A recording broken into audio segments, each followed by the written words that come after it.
Health news మీకోసం.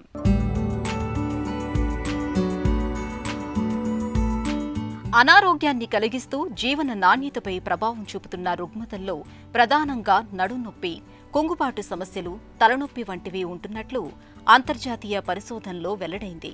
ఈ పరిశోధన వివరాలు ప్రముఖ వైద్య పత్రిక లాన్సెట్ జర్నల్లో ఇటీవల ప్రచురితమయ్యాయి.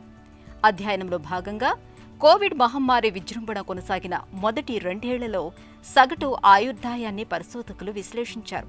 ప్రపంచవ్యాప్తంగా ప్రజల సగటు ఆయుర్దాయం పెరిగినా వారి జీవనం ఆరోగ్యంగా సాగటం లేదని ఇందులో వెల్లడైంది. అంతర్జాతీయంగా అనారోగ్యానికి ప్రధాన కారణం నడునొప్పి. దాన్ని ఎదుర్కోవటానికి ప్రస్తుతం అందుబాటులో ఉన్న చికిత్సలు సరైన ఫలితాల్ని ఇవ్వలేకపోతున్నాయని పరిశోధకులు తెలిపారు. దీన్ని సమర్థంగా ఎదుర్కోవాల్సిన అవసరం ఉందని వారు పేర్కొంటున్నారు. కుంగుబాటు సమస్యలకు నిర్దిష్ట కాలం పాటు చికిత్సలు, ఔషధాలను కొనసాగిస్తే ప్రయోజనం ఉండొచ్చని శాస్త్రవేత్తలు అంటున్నారు. అయితే ప్రపంచవ్యాప్తంగా అనేక మందికి ఇవి అందుబాటులో ఉండటం లేదని వారు తెలిపారు. కోవిడ్ మహమ్మారి సమయంలో కుంగుబాటు సమస్యలు తీవ్రస్థాయిలో పెరిగినందువల్ల ఈ ఇబ్బంది ఉన్నవారికి చికిత్స అందుబాటులో ఉండేలా చూడాలని పరిశోధకులు కోరుతున్నారు.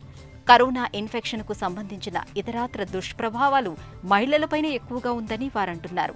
దీనిలో దీర్ఘకాల కోవిడ్, మానసిక సమస్యల వంటివి ఉన్నాయి. అయితే ఇన్ఫెక్షన్ వల్ల మహిళలతో పోలిస్తే పురుషులకే మరణముప్పు అధికంగా ఉంటుందని పరిశోధకులు వివరిస్తున్నారు.